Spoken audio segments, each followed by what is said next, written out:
Hello, my healthy, good food followers. In case you're new here, my producer calls this Cooking with Brenda. And we've got several videos that we have put out of breakfasts and lunches, desserts, dinners. Today we're going to do a snack. It could be part of lunch. So, but that's why the conglomeration here. But if you haven't seen some of our other videos, I invite you to look either on YouTube or Facebook and see what you can find. It's going to be more from the same link where you are looking right now, which is under the Park Avenue SDA Church. If you like us, make sure you click that you like it. I am on YouTube. There's a little star that you can show that you like, that you've been here. And then when it's all done, when you've watched this, if you've tried the recipe and you go, oh, that was good, please make a comment with it. That way we know that you've been here. Okay, today we're going to make a couple easy recipes, but they go together. That's why there's two. We're going to start out with wheat sticks. Wheat crackers, I grew up knowing them as breadsticks. Don't know why they were called that.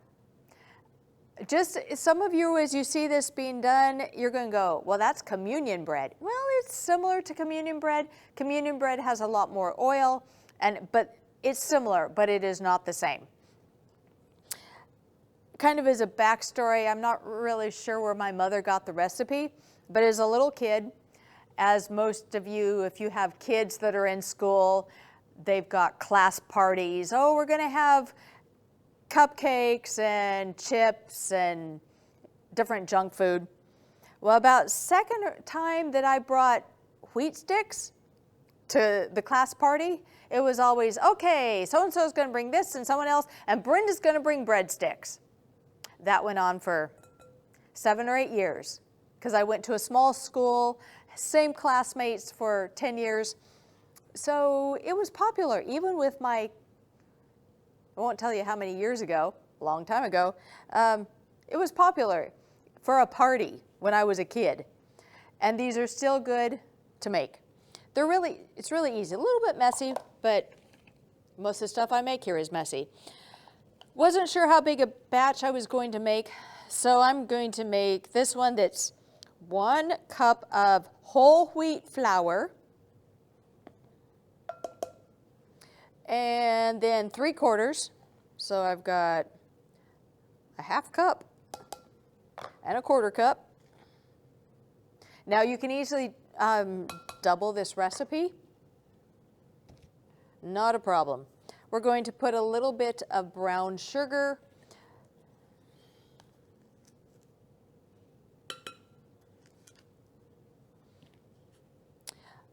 And some salt. You can use regular white table salt. I don't know why, but I've grown to like the pink salt, and so that's what I use in a lot of my stuff. 1 teaspoon. Now, one thing about the salt, you could probably leave it out. Once we have it in the pan, you could, oh, it won't go back on. Oh, well. You could sprinkle a little bit of salt on the top to give it kind of the salty cracker mixture. Mix the salt and the brown sugar into the flour.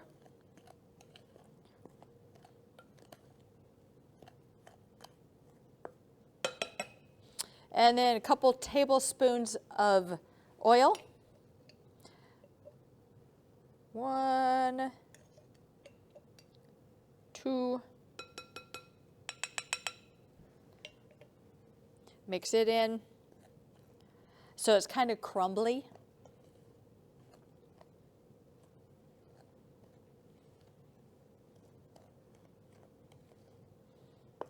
And then it calls for 1/2 cup of water, just regular water.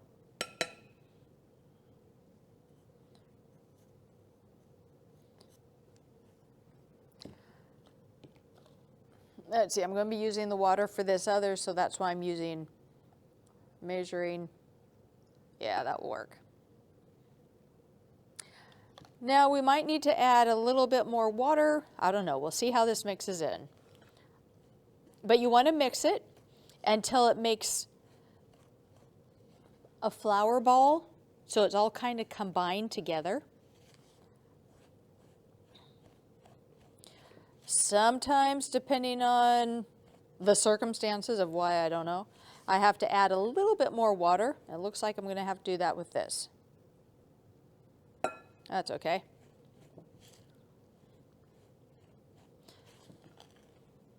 And at this point, I'm going to use my hands.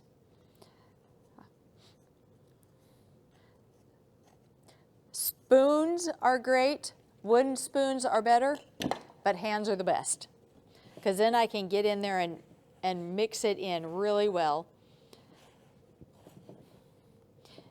And for me, if I can feel it, I can tell you it's mixed better than if I'm trying to use a spoon.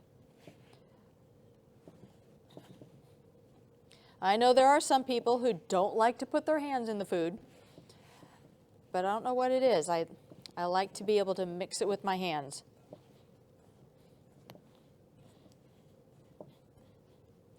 And know what? I want just a little bit more water. That should be good.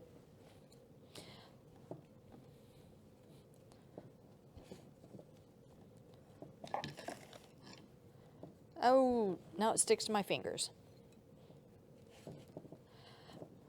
And you want to attempt to get it to all mix in together. Now I made a batch of this last evening, and I had made a double batch, so I had quite a bit. So I had took part of it, and I had a rolling pin. Don't have a rolling pin with me now, so I'll show you another way. I rolled it out, cut it, put on a tray. By the time I came back to the second batch, it had stuck together really nice. So I would recommend letting it, at this point, set for about 10 minutes and then come back to it. But because we have camera time, I can't quite do that. So I am now going to get rid of the bowl. There's a couple things. You can roll it out, make it nice and thin, or you can take it and put the cookie sheet up here on the front.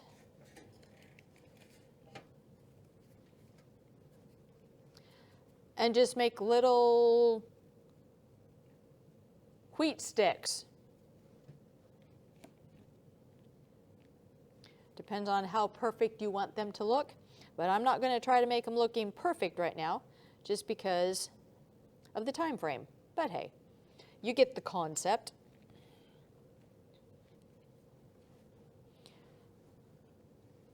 Squeeze it, you know, make sure so it all comes together nicely.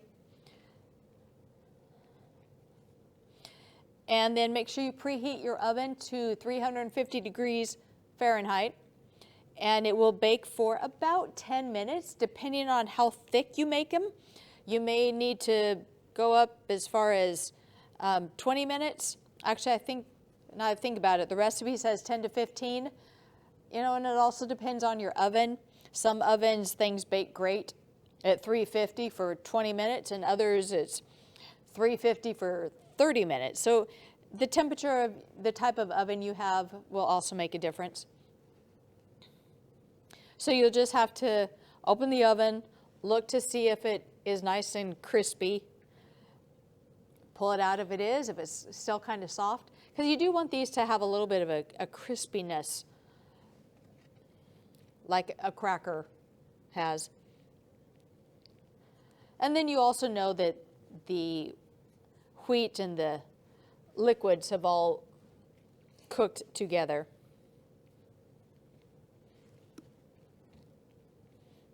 Or like you have probably seen on flour bags. Go to the grocery store, get a 5-pound bag of white flour or wheat flour, And it says on it, not to be consumed without baking. Are there really people out there that eat flour that hasn't been baked? I guess so. Why else would they put that on the package? Anyway, crazy things they have to put on packages. One thing about this recipe, I bet if you've got kids or grandkids, they'd love to help you with it.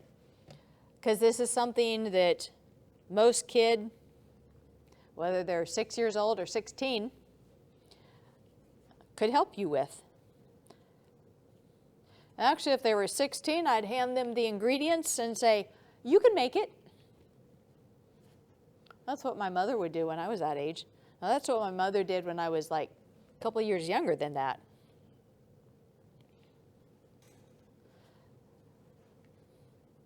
Okay, like I said, you can also roll these out, and if you don't want these looking like little logs.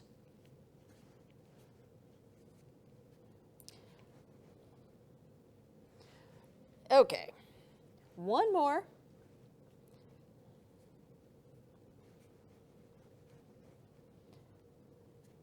Come on, there we go. All right, so there are 2, 4, 6, 8, 10, 12, 14, 16 little wheat logs, wheat sticks, whatever you want to call them. Making a double batch.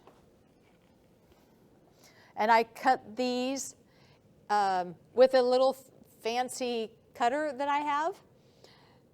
This is a double batch. So it gives you quite a bit.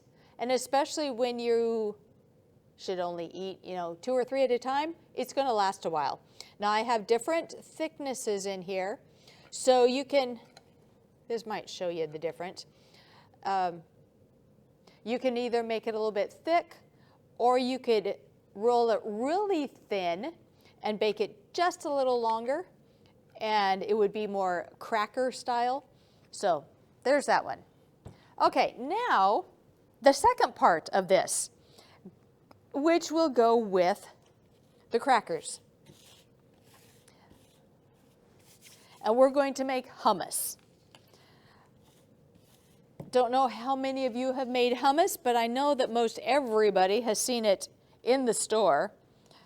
And it's kind of the popular healthy food. I have made 2 or 3 different recipes. I love hummus. Now, this may sound weird. I'm not real fond of garbanzos. If you put it on my salad, I'll eat them.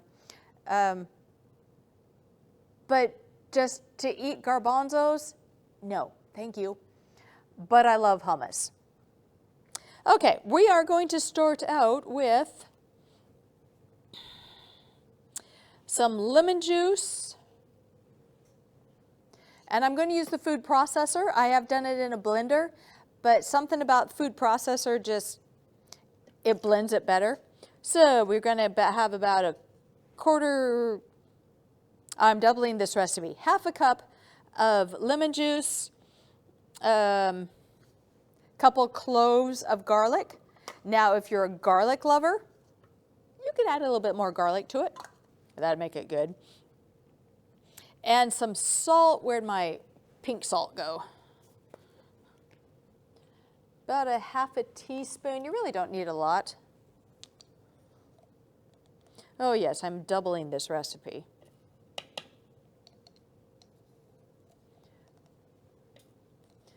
Quarter cup, yeah, good enough.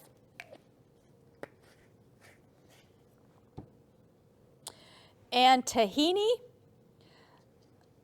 I'm sure that most of you know what tahini is, but for those of you who don't, it is sesame seeds that have blended, peanut butter, almond butter, and some of those different butters. Tahini is sesame seeds that have been blended.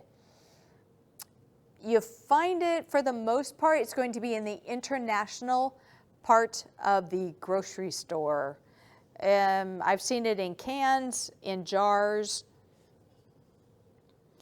And there's lots of different things that other recipes that I have made that calls for tahini, but it seems that hummus is the most popular recipe that tahini is used for.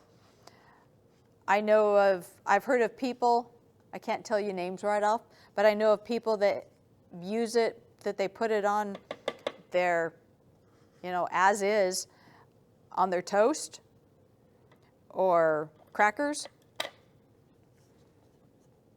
I haven't done that yet. Okay, we're going to blend this. You know what? We're going to add a little bit of water. I don't have much water here, but I do have some of the liquid from the garbanzos. I'm going to put some of that in. I may end up putting some more. We'll see. And turn this on for a little bit and blend it.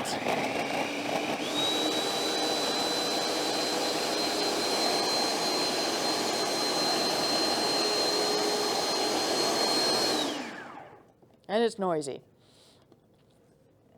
Okay, now the garbanzos. Yeah, I'm going to leave the lid on. Nope, I'm not either.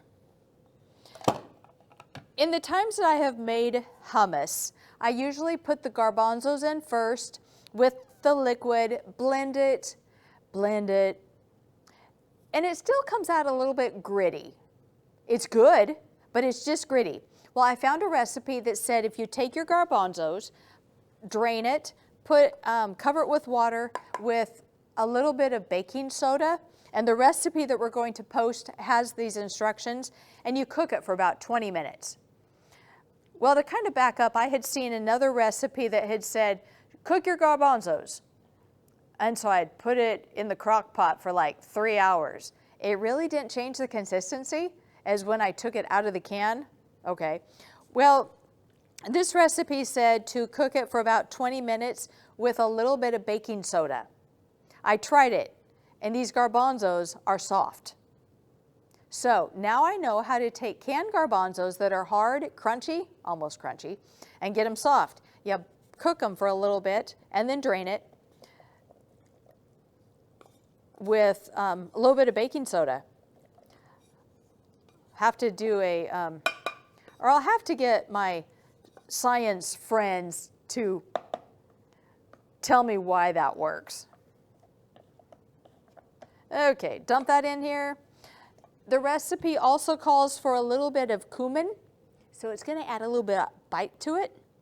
You can add it if you want. You don't have to. I'm going to put it all in because it says we're going to try something new. And then we need some oil. This recipe, I don't remember how much. A couple tablespoons.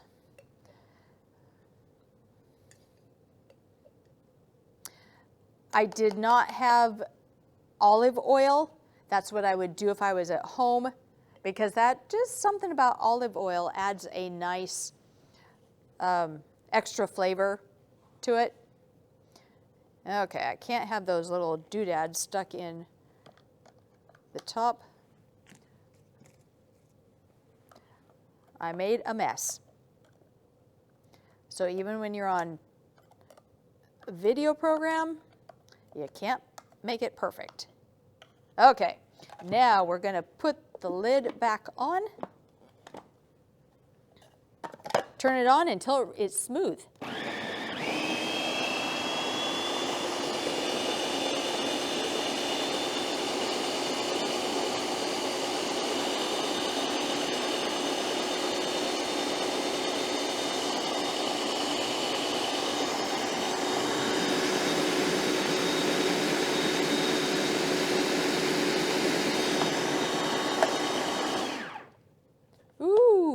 I think this is going to be good. Actually, I know it is. Get my rubber scraper. Okay, so with you just now, learn how to make hummus smooth. You pre-cook the canned garbanzos. Or if you're going to not use canned garbanzos and you're going to cook them in your crock pot or your Instant Pot, make sure they're a little bit softer than they would be being done just a regular cook style. So you want to make, cook them a little longer.